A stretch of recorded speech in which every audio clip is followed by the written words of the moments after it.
نبی کریم صلی الله علیه وسلم فرمایي یو د شیطان لومه ده او یو د فرشتې لومه ده. ان لقلب ابن آدم لمتان، د انسان د زړه لپاره دوه لومې دي. لومې یو د شیطان ده او یو د فرشتې ده. شیطان یو خوا راکاږي چې د امتحان کې ناکام کړي. دی ورته وایي زموږ لمونځ څه کوې؟ ماسخوتن به وکړو، لمونځونه یو ځای به وکړو. چې ماسخوتن راشي زموږ پرېږده سهار نه به دا خپل لمونځونه شروع کړو، اوس به خوب وکړو. زیره مړه دا پیسې ورکوي په زکات کې، دا خو بلا پیسې دي او دا خو که در نه ولګېږي دا بچي به دې څه خوري.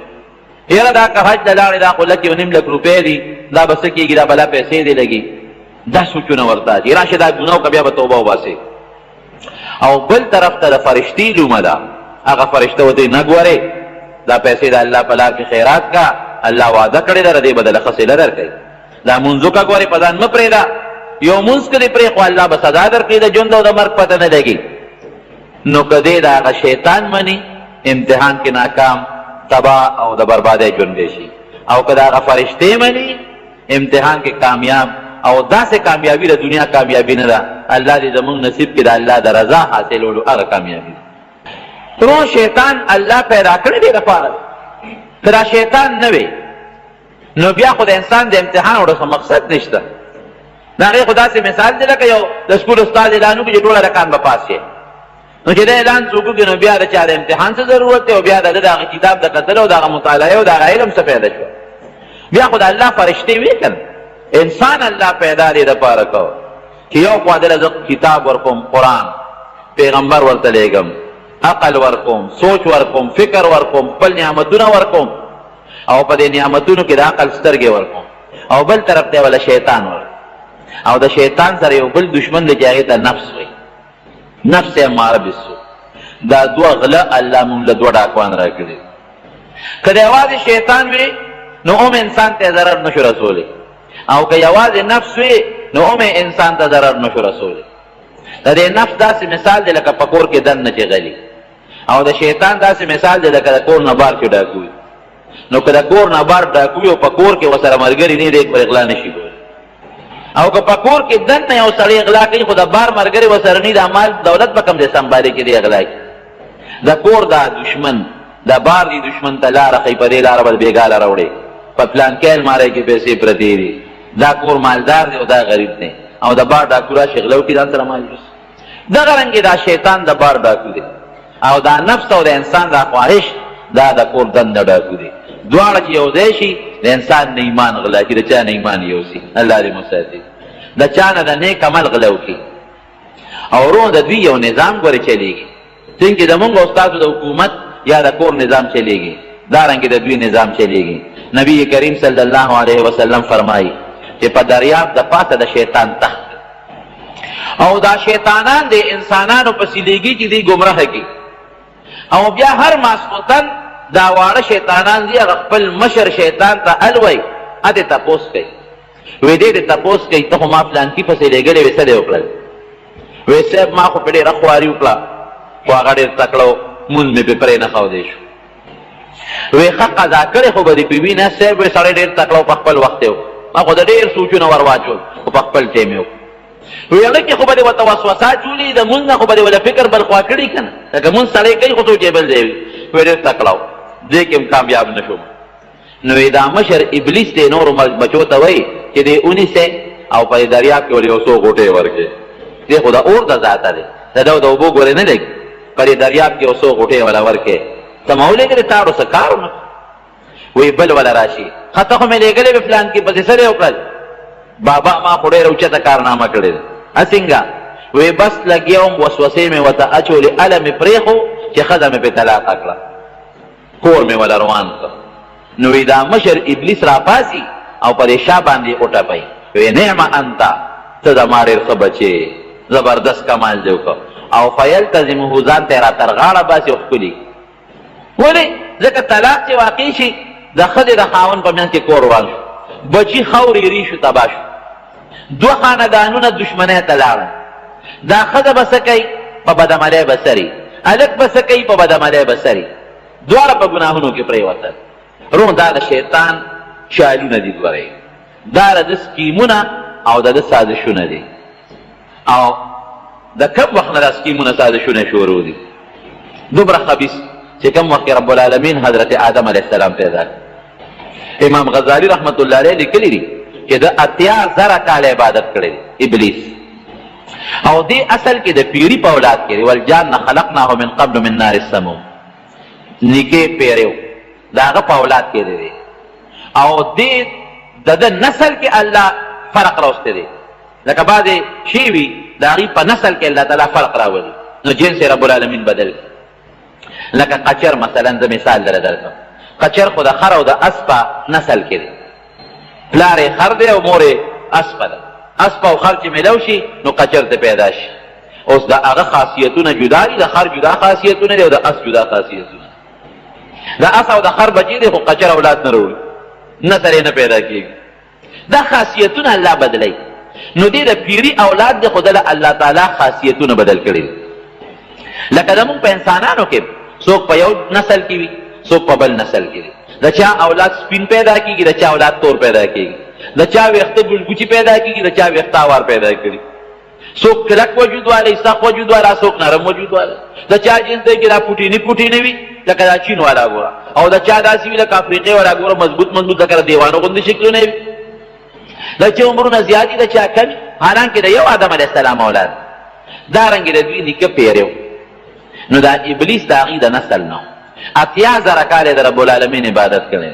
او امام غزالی رحمت الله علیه لیکي چې داسې عبادت یې کړی دی چې فرشتې به دته په عبادت کې پسېدلې یو شان د الله تعالی عبادت او د دې عبادت د وجې دی به په اسمان کې اوسېده فرشتو سره یو ځای او جنتونو ته به داخلېده وی چې کله آدم علیه السلام رب العالمین دانچه جوړه کړه او په جنت کې د ده راجوسه کېښودله نو یې دې راغی دې ته تاوېده راتاوېده د وخت نه یې ورسره دشمني وه چې دا تربور د کمې جوړېږي نو یې زه به وله دې خېټې له تنګړی ور یو شي له خلک تنګړی ورکوي که نه نو یې دې لیکي دا شیطان په خپله دی وایي چې ما ته د وخت نه پته وه چې د انسان به ناکام وي ځکه چې ما دله لومبی تنګړی ورکړ نو د ډډتوب اواز وکړ ډډ لکه بعضې شي له سړی تنګړی ورکړي نو کرک اواز کوي او بعضې داسې اواز کوي چې تا ته پته لګي چې دا شی دننه ډډ وایي ما وایي چې ډډ شی نقصاني وي ځکه خامخا څه نقصانات کوي دا به برابر نه بیا چې رب العالمین آدم علیه السلام کې ساه واچوله نو دې ته حکم وکړه چې څومره موجود په اسمان کې وایي آدم علیه السلام طرف ته سجده ولګوئ قرآن حکیم کې الله تعالی فرمایي چې څومره فرشتې وي هغوی سجده ولګوله او دې بدبخته سجده ونه لګوله نو چې فرشتو سر اوچت کړه او ده ته یې وکتل چې دې خبیث خو سجده ونه لګوله نو هغوی د شکري د وجې نه دوباره په سجده پرېوتې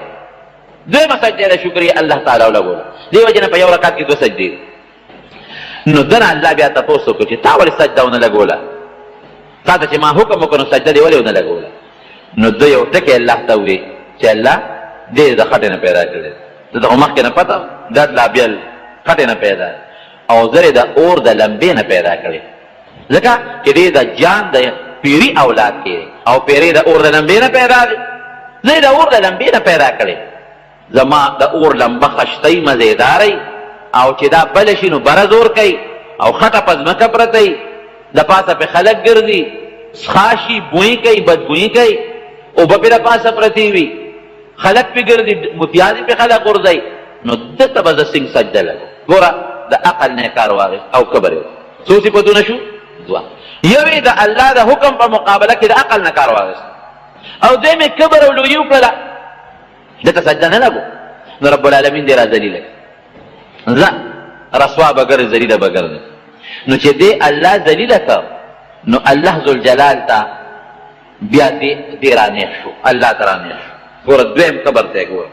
د شیطان 3 صفته دي د هغې نه مونږ ځان ساتو الله دې دې وساتي یو صفت یې کبر دی دویم صفت یې ضد دی ضد دا باید سړی په ضد کې وي که جرګې ول راځي که څوک ورته مینتونه کوي او که ښه خبره مو ته کوي خو دې د هغه خپلې خبرې نه وړي ضد وي پکې ضد او دریم صفت دا چې د الله او د رسول د خبرې مقابله کې عقل چلو دا درې د غټ صفتونه رب العالمین دې ذلیله کړ رسوی کړ او فرشتو ته حکم وکړ فرشتو سره مشوره هم کړې ده دې نه مخکې شیطان ته د هغه مشورې پته ده چې د دې به د خلیفه ګرځوم ځمکې ته به یې کوزوم اولاد به پیدا کېږي خو زما حکمونه به خپل اولاد ته او خپلو بندګانو ته رسوي نو چې کله الله پاک دنه تپوس وکړو نو دې الله ته مخامخ شو، ګوره د دې قبر ته لویه ته ګوره، وی تا خو زه ذلیله کړم او رسوا دې کړم، خو زما دې ستا په ذات قسم، الله ته قسم خوري چې دا ما ته خو الله ویلو چې دې به ځمکې ته لېږم خلیفه کوم، ده ته پته وه چې داسې به کېږي، او دې نه مخکې پیریان هم په مخ د ځمکه اوسېدلي دي، چې د هغه پیریانو د جنس هم دي، وی د ده اولاد به ما نه یوم جنت ته نه ځي، ستا د رضا کار به نه کوي، او د هر طرف نه به زه د ده په د اولاد او په د حمله کوم، د ښي طرف نه به حمله کوم، د ګس طرف نه به حمله کوم، د شا نه به حمله کوم، د مخې نه به حمله کوم، د بره نه، مطلب دا چې دې به زه پرېږدم نه، هر طرف نه په ده راځم او زه به حمله کوم، خو دې به زه ستا تابعدارۍ ته نه پرېږدم، دې به زه ګمراه کوم. نو دوه خبرې شوې، یو خو د آدم علیه السلام سره دښمني ده چې د ده د وجې د ما د 80,000 کال عبادت ته وبولو شو، او یو یې ګورې الله سره دښمني ده چې تا به نه خوشحالو، ځکه د انسان په تابعدارۍ خو الله خوشحالېږي، دا ګوره ډېره خطرناکه خبره ده. رب العالمین ورته 5 قسمونه وخوړل، چې تا هم قسم وخوړه خو زه هم درته 5 قسمونه خورم، زما دې په خپل ذات، په خپل جلال، په خپل عظمت، په خپل لویۍ او په خپلو صفتونو قسم چې که ته ډېر هم ګمراه کې او ډېر هم خطا کې او ټول عمر یې زما نه لرې وساتې، خو که دې یو ځل ما ته د دې ټولو ګناهونو نه توبه وباسي، ستا دا ټوله خواري به په اوبو لوکم او ځان ته به یې رانږدې. اوس یو خوا شیطان شو، لګیا یې دې خپله خواري کوي، او یا کاله 80 کاله په یو انسان خواري وکړي، او یا 80 کاله بلکې د دې نه زیاته خواري وکړي. یو دا آتش پرست شمعون یې نوم د شمعون، او د مرګ په وخت کې دی مالک ابن دینار غالبا دی که ظنون مصري دی، غالبا مالک ابن دینار رحمت الله علیه، او دی ولا راغی ورته کېناسته او ایمان راوړ، ګاونډي و ده، هغه ورته وی چې ما خو 80 کاله یا 100 کاله تقریبا د اور عبادت وکړ، او دې ځان قدر کې اوس پروت دی آتش پرست، وی څه دپاره یې د اور عبادت وکړ؟ وی دې دپاره مې وکړه چې اشنایي او دوستي ورسره پیدا کړه. وی یو کار خو وکړه، تا دا 80 کاله 90 کاله چې د دې اور د عبادت وکړه، نو تا به ورسره څه ناسته اشنایي خو پیدا شي، اوس خو ته روان یې مرې، یو ګوته وردن نه کړه چې دا ګوته راله سودی یو که نه سودی، او زه د دې اور د خالق عبادت زه هم ګوته وردن نه کوم، ګورم چې د ما را سودی یو که نه سودی، راځه به تجربه به پې اوس وکړو. هغه بت پرست پوه شو. اوس الله چې چاته هدایت کوي، حالانکې هغه آتش پرست یو انسان ورې د شرک نه لویه ګناه د الله په نسبت بله نشته، د الله مقابله کې بل ته خدای ویل دا ډېره لویه ګناه ده. نو ته د شرک عبادت وکړه، یا 80 کاله او یا کاله یا 90 کاله، خو ښځه سپینګیرتوب په هغه شکل کې بوډاوالي کې مري، ځنکدن ترې زیرې بس مري، الله ورته هدایت کوي. اوس پوه شو، وی یاره یو کار وی دا خبره مې ستا خوښه شوه، خو که زه مسلمان شومه هسې نه د دې نه موزم او خو هم څونه ګټ، وی زه ګرنټي در کوم چې الله به جنت درکوي.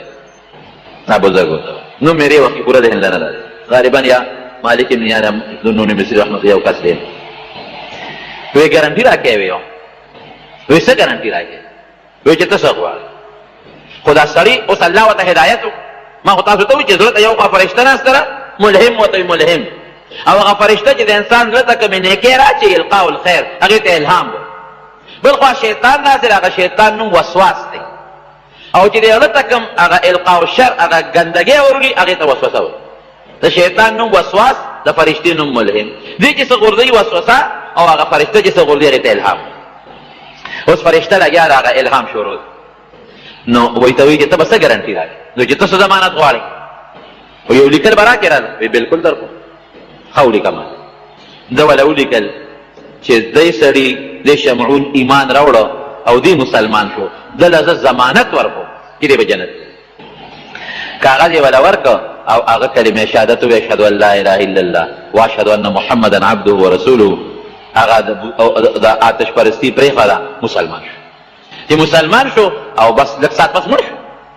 چې مړ شو هغه وصیت وکړو د مرګ نه مخکې، وایي که زه مړ شم زه خو مسلمان شوم، وایي ما خو هېڅ عملونه کړم، ما خو عمر په د اور عبادت ته تېر کړ،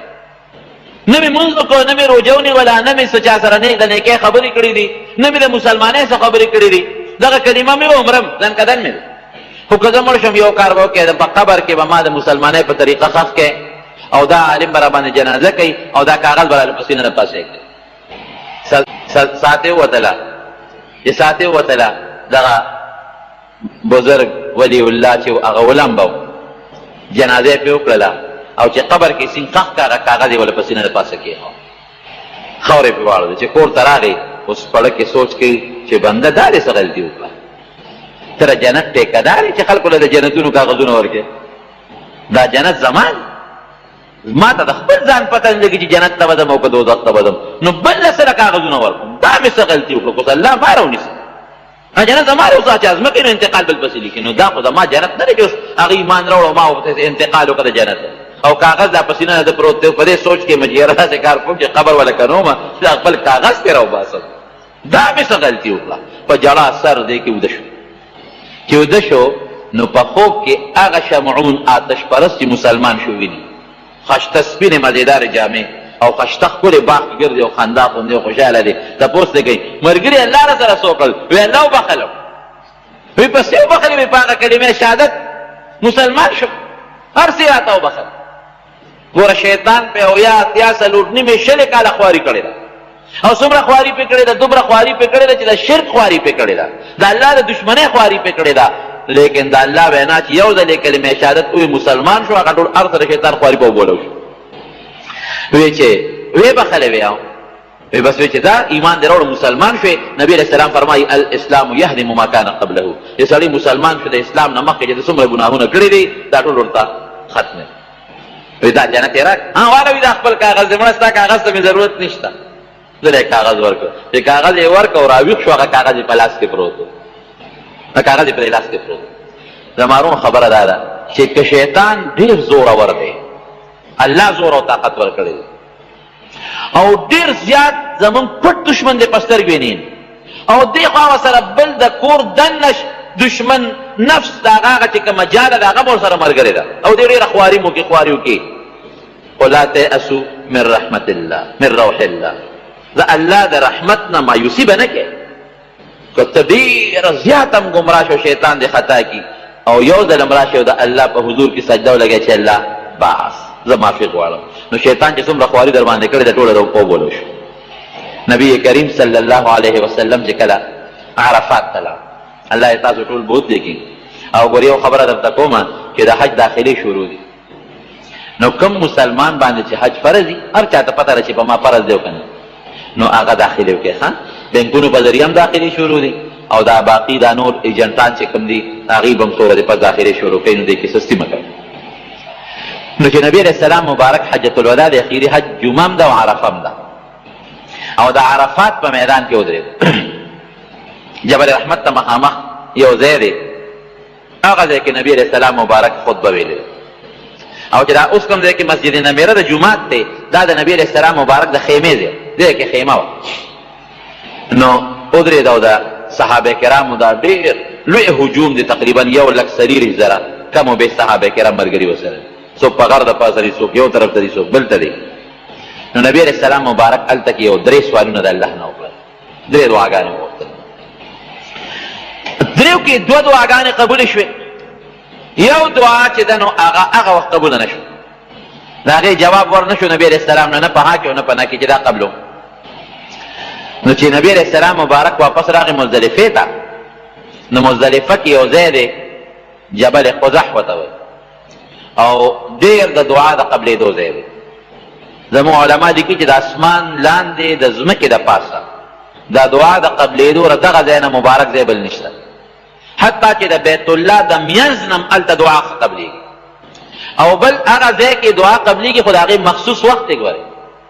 دا هم نه چې ګنې هر ټیمه هغه همدغه د مزدلفې په ورځ باندې د سهار د مانځه نه پس د نور ختو پورې ټیم نبي کریم صلی الله علیه وسلم هلته کې خیمه وه چې کوم ځای خیمه وه نو هلته اوس د مزدلفې جومات جوړ او دا جبل قزح هغې سره نږدې غر هلته نبي علیه السلام مبارک هغه درېیمه دعا وغوښته نو چې هغه درېیمه دعا یې وغوښتله رب العالمین قبوله کړه یو دا مې همدله قبوله کړه نو نبي علیه السلام مبارک فرمایي ویې خندل ډېر یې وخندل نو صحابه ورته وایي د الله رسوله دا خو د خندا مقام نه دی د ژړا مقام ځکه دعا کې خلک جاړي او نبي علیه السلام په ژړا کې دعا وغوښتله دا ولې خندل ولې وی شیطان مې ولیده وی کله چې ما ته رب العالمین اعلان وکړ چې دا دعا مې دله قبوله کړه نو شیطان قطع الله خو وی خاورې راغشتې په سر د پاسه یې اچولې او چغې والې واویله او منډې والې چې تباه شوم او غرق شو. ځکه نبي علیه السلام د امت لپاره دعاګانې غوښتې وي او ډېرې قیمتي دعاګانې غوښتې وي. او په هغې کې یو دعا دا وه چې یا الله که ستا څه حق د ما په دې امت باندې او ستا نه معافي وغواړي نو تا ته دا درخواست کوم چې ورته یې وبخه. او که ستا په دې امت د بنده حقي او دې تا نه معافي وغواړي الله نو هغې نه مرسته طریقه جوړه کړه. نو چې الله د چا نه رضا شي ګوره د بنده حق نه معاف کېږي په دې غلطفهمۍ کې به نه پرېږدي خو که الله د چا نه رضا شي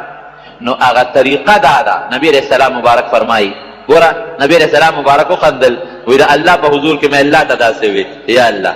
چې دا د چا په چا حق دی دله جنت ورکړه کړه ورته ووایه چې تا له دا جنت در کوم دا مسلمان ته د خپل حق معاف کړه نو دې بیا ورته معاف کړي. اوس پردي حق الله نه معاف کوي خو که الله دله جنت ورکوي چې حاجي صاحب تا له جنت در کوم ځه دا فلان کې وبخه او دې وایي زه به دا جنت به والم او دا فلان کې به وخم زه راته خپل حق وبخه.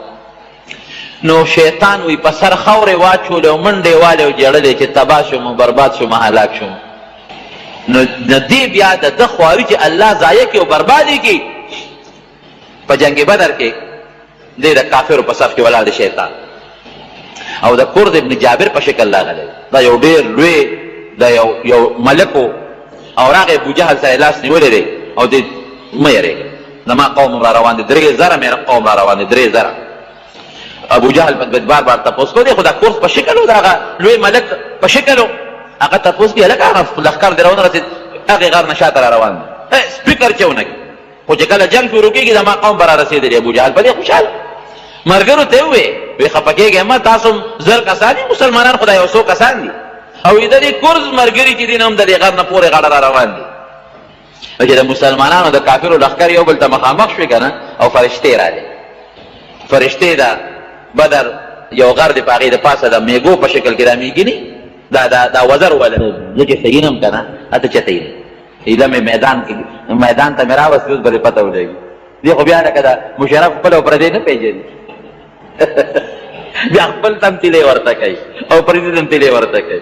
را مې ورته اوس به درته پته ولګي کوم خوا دی وی به ته ما ته لاس پرېږده ابوجهل یې راکاږي او ابلیس دې لاس راکاږي خدای بدبخته ته اوس څه یې نه هغه د دنیا فرشتې راغلې د یو فرشتې مقابله نه شو کولی بابا ورته د زرو فرشتو مقابله را مې ورته اوس به درته پته ولګي انی ارا ما لا ترون لاس یې ته یې ویسته هغه ابوجهل سره د هغه خپل لښکر یې پې تباه برباد او مختلف سکیمونه حربونه دی بدبخت لور دی. یو دل یو دغه کې یو سړی نیک سړی دی د دیوال په سوري باندې ملاست مسلمان دی ولا راغی یې پاسه لک او ته وی ولې د خوبه دې وستم خوار شوي دیوال راغورځي پاسه دیوال د باندې راغورځي هغه زر پاسه جامې وڅنډلې خو چا خوښو دیوال را پرېوت چې را پرېوته دغه سړي ور منډه کړې او د شیطان دی خو انسان په شکل دی شیطان خدای را سره خو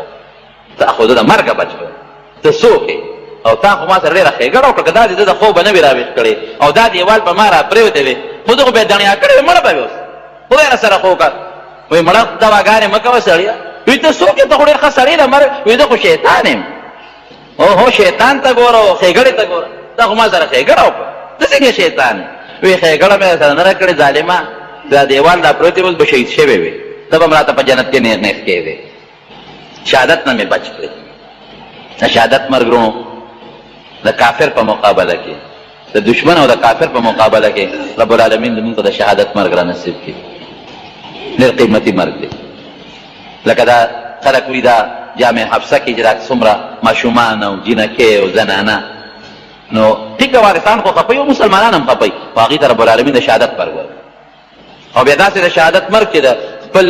مسلمان رور د لاسه د شهادت د مظلومیت مرګ اور نبی علیہ السلام فرمائی دا شہید متعلق ارواحهم فی جوف طویر خضر لها قنادیل معلقة تحت العرش تصرح من الجنة حيث شاءت هذه روحونه با دا الله دا عرش لاندې وي لاندې او په الوتکو کې به او چې کوم ځای کې د جنت خوښې چکرې به لګوي چې کوم ځای کې خوښې جالې به د عرش لاندې چې راځي واپس د الله د عرش لاندې به ټیکانې به نو دا خبیث د مختلفې حربې او طریقې ور نه پیغمبر پرېږدي نبی کریم صلی الله علیه وسلم منځ کو دا په جومات کې د انور تندر نیول د هغې مونځ یې کوو چې مونځ یې کوو را رسته شو بیا لږ ساعت پس مخکې شو چې سلام یې وکړ صحابو ته تپوس وکړه الله رسوله په دې مانځه کې رسته شو دا ولې او بیا مخکې شوې دا ولې وی شیطان راغی او د اور لمبې راوړه او ما ته یې په دې ځمکه د پاسه وغورځول نو یې رسته شوم وی نیت مې وکړه چې راوینیسم خو وتښتېد او وی که رانیولې مې وې نو بیا به مې د جومات په دې ستنې پورې تړه چې د مدینې منورې د خلکو پې لوبې کړې وې وی الله رسوله رانیولې به دې که نه وی د سلیمان علیه السلام دعا مې را یاده شو د هغه د زما د رور د سلیمان علیه السلام چې رب هب لي ملکا لا ینبغي لاحد من بعدي هغه دا دعا کړې وه چې الله داسې بادشاهي راله راکړي چې د ما نه پس د بل چا نه نو د هغه په پیریانو په شیطانانو باندې هم تسلط و نو که ما دې رانیوه خو بیا خو زما هم په دې پیریانو په خدای خو هم د پیري راته په شیطانانو هغه تسلط راته زما هم پې د پاسه هغه خپل تسلط راته نو د سلیمان علیه السلام هغه دعا چې نیمګړتیا راتله نو ما پرېښود رددته خاصعا مې چې زه چخې خیروب شو او چې دا ورمخکې شم نو دا الله جنت راته وښو وی نیت مې وکړه چې یو د انګورو غونچک دې راوشکو وی بیا مې پرېښو او که دا غونچک مې راشکولی و نو تر څو چې دنیا آباده وه تاسو به ترې میوه خوړه او خلاصېده به نه نو ګوره دا شیطان په پیغمبر مملکې خو الله دې پیغمبر ساتي نبی علیہ السلام مبارک پخپله فرمایي چا یې تپوس وکړه وی نبی علیہ السلام وفرمایي وی هر انسان سره شیطان شته صحابه یې تپوس وکړه د الله رسوله تا سره هم شته نبی علیہ السلام وفرمایل او ما سره هم شته خو زه الله د هغه نه محفوظ ساتلی پیغمبران الله د شیطانانو نه محفوظ ساتي زه د الله محفوظ ساتلی او بیا د پیغمبر نه پس د پیغمبر په نږدې امتي خو مضبوط وار کوي خو نه پرېږدي څومره چې نږدې وي په هغه حمله کوي کوشش کوي چې دین ولا خراب کړي کوشش کوي ګوره دا د الله ډېر لوی قدرت دی الله فرشتې را مقرر کړي چې موږ ساتي یعنې که دا فرشتې نه وي که نه دا نیکان به ګوره د شیطانانو وجلي وو پرېښې به یې نو ځکه غټ دشمنان دي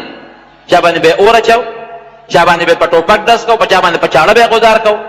دا خو الله تعالی فرشتې د قرآن کې الله یرسل علیکم حفظة د هغه فرشتو په ذریعه الله تعالی د انسانانو حفاظت کوي که دا نه وي یو نیک انسان او یو عالم او یو بزرګ به یې نه وي پرېښی او بیا خصوصا د مرګ په وخت کې ډېره زبردسته حمله کوي امام رازي رحمت الله علیه فخر الدین رازي ډېر لوی عالم تېر شوی دی دومره لوی عالم تېر شوی دی او تفسیر یې لیکلی دی که تاسو د هغه تفسیر وکته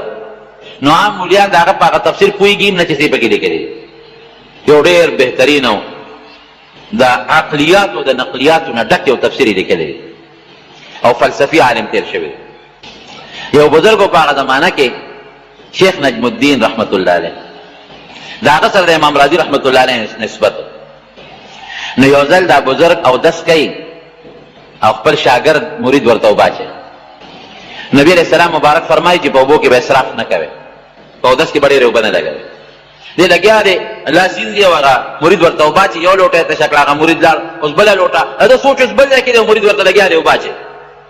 ډېرې زیاتې اوبه استعمال کړې مرید هم حیران دی چې نن خو صاحب بله اوبه استعمال کړي دا خو د اسراف خو په دې اخر کې داسې یو چونګ اوبه راواغېشتې داسې یې وویشتل او د به پښتو کې ته معنا وکړم چې اوبه یې ویشتلې وی ورته وایه چې بې دلیله خدای یو دی بې دلیله خدای منم او چې دی څنګه ووې هغه مرید ته وی اوبه راته واچوه او داسې و مریدانو یې تپوس وکړه وی حضرت څه چل و تا خو نن بله اوبه په ځان باندې استعمال کړې زیاتې اوبه استعمالول خو ګناه ده اسراف دی او بیا تا دې ستا اوبه دې کم خو ویشتې او دا ودې ویسته وی ما ته الله امام رازي راښکاره فخر الدین رازي د مرګ په حالت کې وساتې وته او هغې ته مې توجه شوه د بزرګانو ته کشف کېږي کشف یو شی به ظاهر کې تا ته نه ښکاري هغې ته به الله ښایي وی زنکدن کې پروت او شیطان سره مقابله وه د زنکدن په وخت کې ګورې دا خبیث مضبوطه حمله کوي شیطان ورته وایي چې وایه که نه الله شته ده ورته وایي او څه دلیل دی یو دلیل یې ورته و شیطان ورته وایي مړه دا دلیل خو دې بېکاره دی هغه یې وله باطل د یو کتاب لیکلی د امام فخر الدین رازي د الله تعالی په وجود سل دلیله لیکلي سل وی دا دلیل خو دې بېکاره دی امام فخر الدین رازي ورته وایي ښه دا دویم دلیل چې هغه دویم دلیل یې ورته پېښ کړی دی وی دا دې هم بېکاره دی دا هم باطل دریم دلیل یې ورته پېښ کړی دی او شیطان سره مناظره مقابله شروع ده دریم یې ورته وایي دا دې هم باطل اخیری او دو ته په توجه یم ته الله دا کوم ځای نه خی دې د لر ځای نه ویني وی اخیری سلام دلیل ته خبره ورسېدله وی ما وی چې دا سلام دلیل ولا برباد کی خدا تړي د ایمان نه تیری وی بس یو چونګو به مې راواغشتي ورو مې نوسته او आवाज مې ولا ورکه چې ورته وای چې بې دلیل خدای مان وی الله زما هغه چونګو به د امام رازی سینې ته ور رسول او امام رازی ورته وی چې ابلیس صاحب رمستړې کوا دلایل پرېدا بې دلیل الله موجود دی یو دې منم وی شیطان داغه د ځن خپل نو کې وسته او امام رازی سره د ایمان د دنیا نه لاړ د ځنکدن وخت کې امام رازی غوندې سړی ته خطه دی په دلایل نه شي وایي هغه غرور په جنتونو کې ګرځېدل په اسمانونو کې چکرې والی دي د هر پیغمبر خبره اورېدلې ده په دریابونو ګرځي په دنیا ګرځي یو لطیفه غوندې ده خو د عبرت ده یو زمیندار چې هغه یوې کوله یوې او شیطان ولا راغی سوچه مسلمان شیطان ول انسان په شکل کې راغی زمیندار کاکا یو خبره تکو خدای څو خدایان دي هغه ته خدای یو دی وې څه دلیل دی سره چې خدای یو دی زمیندار کاکا ورته وی دلیل غواړي وی او وی خو درې کې دلیل دته وی یو درولا او هغه د غوان هغه چوکانی هغه کوم مضبوطه چوکۍ کنه هغه د خون نه جوړي کړه څنګه جوړي هغه سیخ پکې لا بیلی هغه چوکۍ راواغشتا او ورپسې ورغی وی تا خو چوکۍ راواغشتا او درې کنه دلیل دته خیمه دلیل دته خیمه شیطان دې تخته وی خدای دې په باندې دلیل به وای بس به دلیل نه مانم چې الله یو نو شیطان سره مقابله کیږي دنیا کې چې ستانه له غونډې پوهه سره مقابله نشي کولای شیطان سره به مقابله وکړي نو شیطان بر تصویر شیطان چال یو خره د کبر دی دیم چاله سره د شریعت د الله او د رسول د وینا په مقابله کې دی بده د عقل نه مخ کې کوي او د الله او د رسول د وینا په مقابله کې ګوره عقل شي نه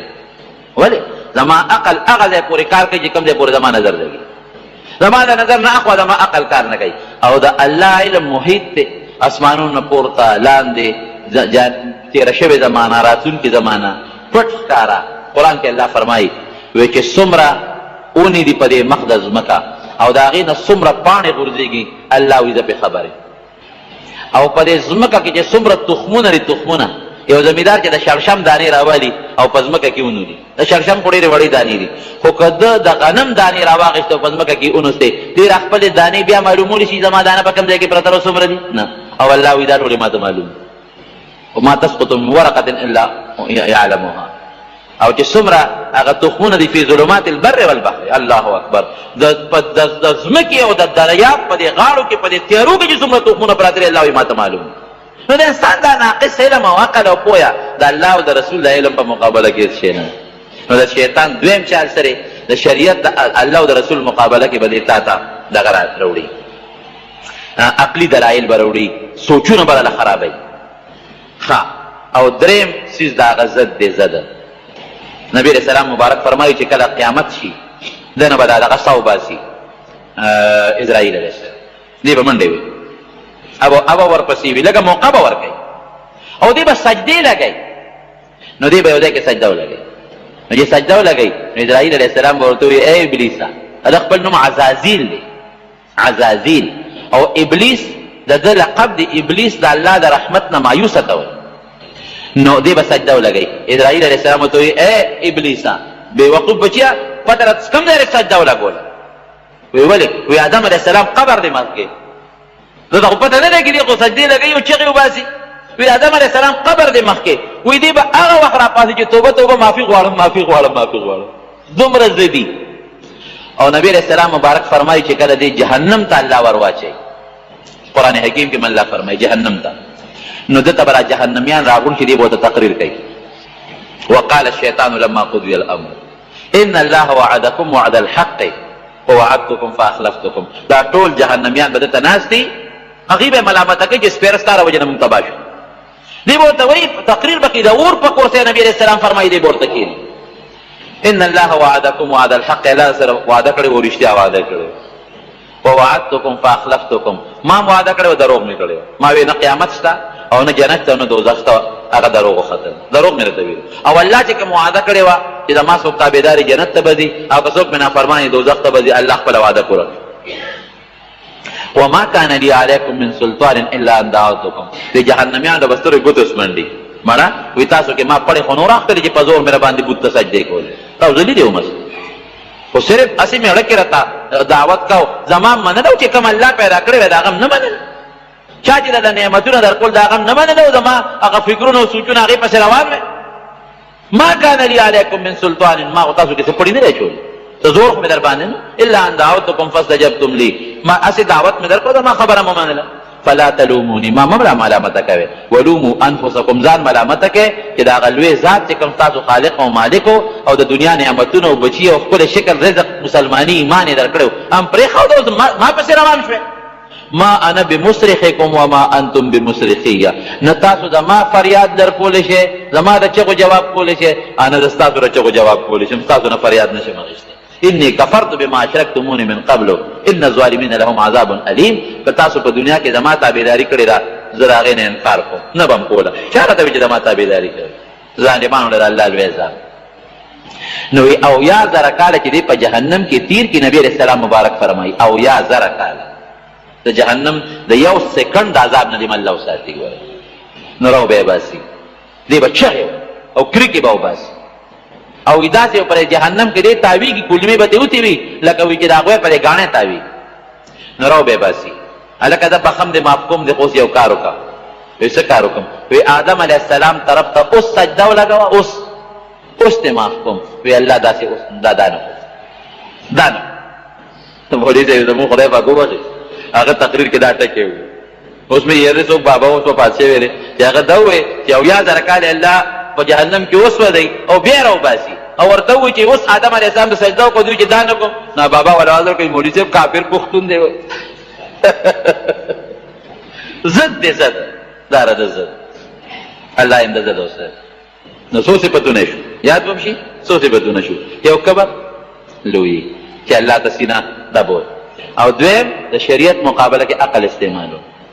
او دریم ضد دا درې صفتونه که مونږ کې پیدا شو دا شیطان صفتونه دی الله رحمته وساتي ان کید الشیطان کان ضعیفا قرآن کې الله فرمایي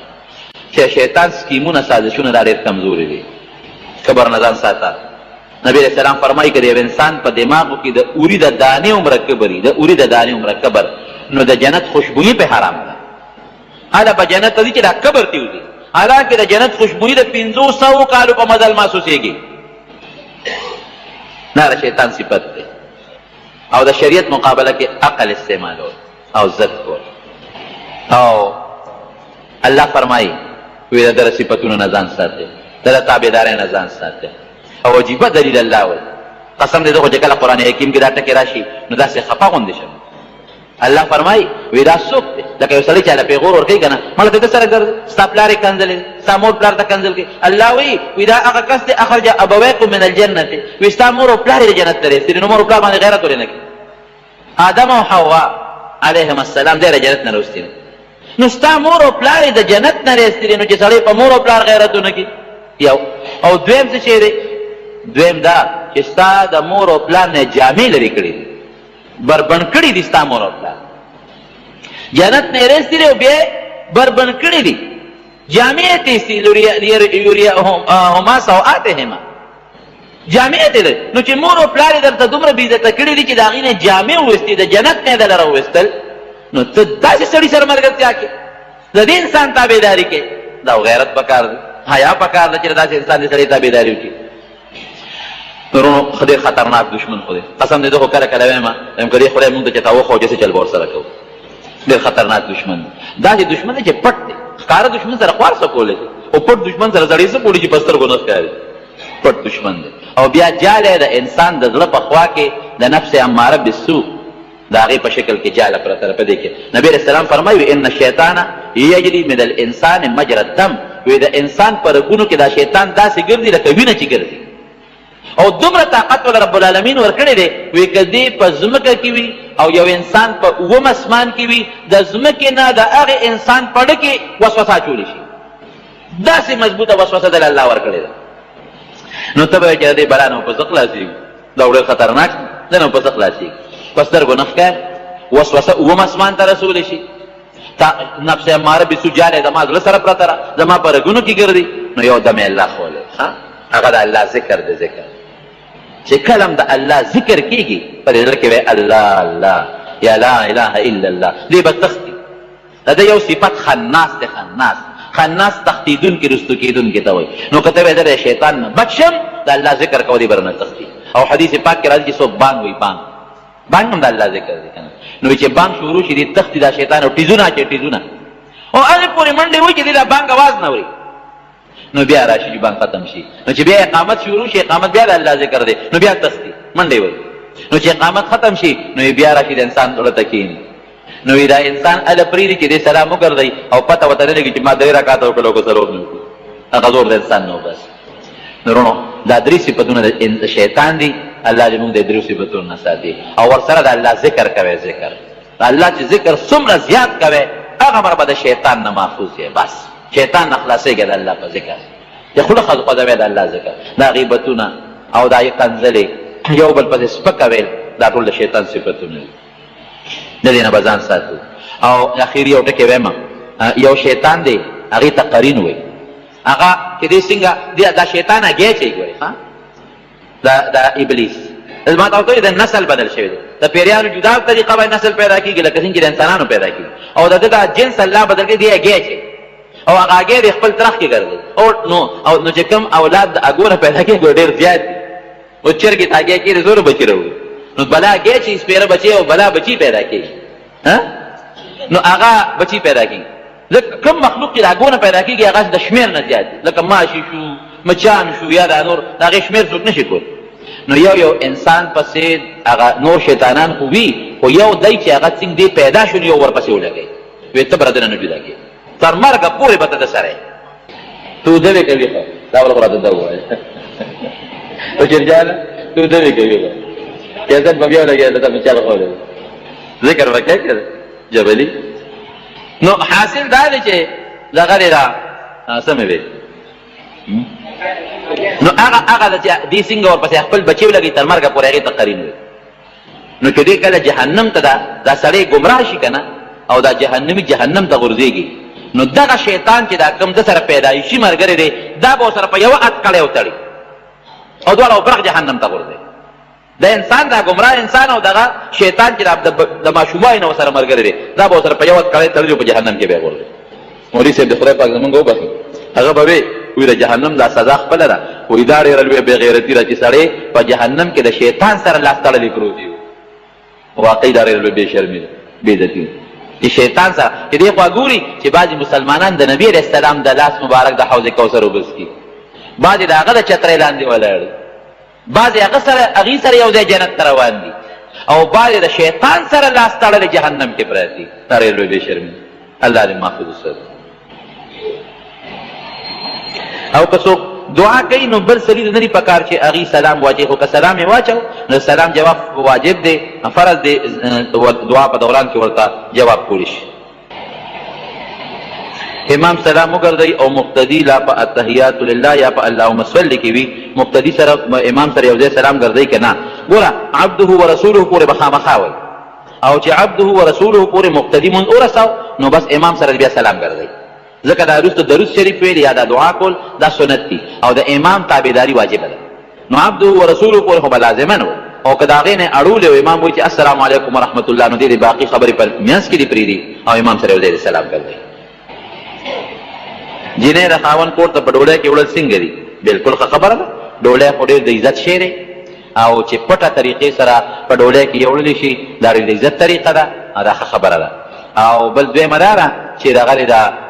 پخوا خو زمونږ د مشرانو به دا طریقه وه چې څه موده به بیا دا جینۍ پلار کره تله په ټانګه کې نو هم شاته بیا ورته څادر تړلی. خیال دی را خیر دور در باندې را روان دی، خفه کېږې ما اوس به جینۍ په خپله وایي چې ما ډوډۍ ته مه خېږه داسې در سره ده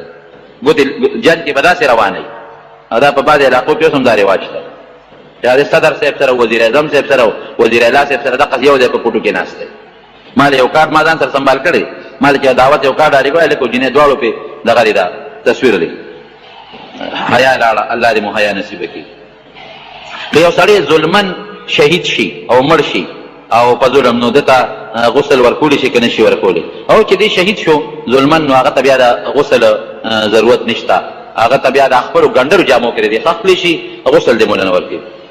اقامت دوران کې په نامه لاس ایښودل لازم نه دي په نامه لاس مېږده، لاس به ځوړند دي، په نامه به هله لاس ږدې چې ته کله تکبیر تحریمه وکړې. مور او پلار دپاره چې سړی حج بدل کوي طریقې را خو ډېره اوږده طریقه ده، خو چې څوک د مور او پلار دپاره حج بدل کوي ما سره دې بیا ځان له میلاو شي، زه به طریقه ورته وښیم.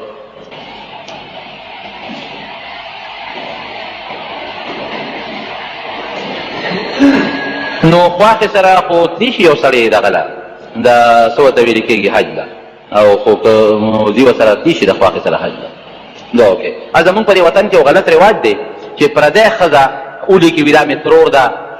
او دا مې خواښې ده او دا مې دغه ده، دا څه ورته ویل کېږي، دا اولي کې په کاغذونو کې او دې ورسره داخل وکړي، دا بیا ګناه ده. دې نه ځان ساتئ. دا اوکې. یا الله زموږ په حالت باندې رحم وکړي. د افاتو، بلیاتو، مصایبو، غمونو او د شیطان د وسوسو نه الله په امن کې وساتئ. رب العالمین که موږ څومره ګناهونه کړي دي ته راته د هغې عفو نصیبه کړي. شیطان موږ څومره خطا کړی یو پروردګاره، موږ ډېر کمزور یو، موږ ډېر عاجزه یو. ستا په دربار کې سوال کوو الله تعالی زموږ ګناهونه موږ ته معاف کړي. دعا وکړئ زموږ دې وطن ته چې را څومره فتنې پکې شروع دي، مسلمان د مسلمان د لاسه مري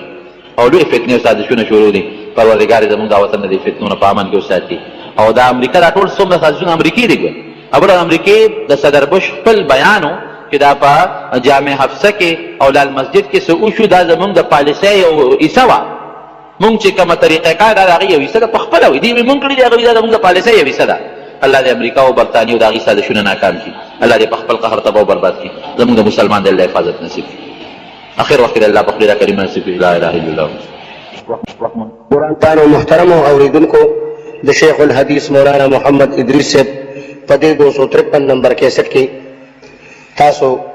د شیطان د مکر فریب بیان واورېده. دا به تاسو ته پېښور ښار کې بیرون کچرې کې اشرف روډ سے فقیر خان ناصر خان کیسټ هاوس کې د ناصر خان او حیدر خان سره ملاویږي. دې نه علاوه د شیخ الحدیث مولانا محمد ادریس صاحب د هر جمعې تقریبا هم تاسو ته د دې دکان نه ترلاسه کېدی شي. سپیشل فرمایش د ناقان حافظ بشیر جان ارمانی او مولانا فیاض احمد او قیم جان. ټلیفون نمبر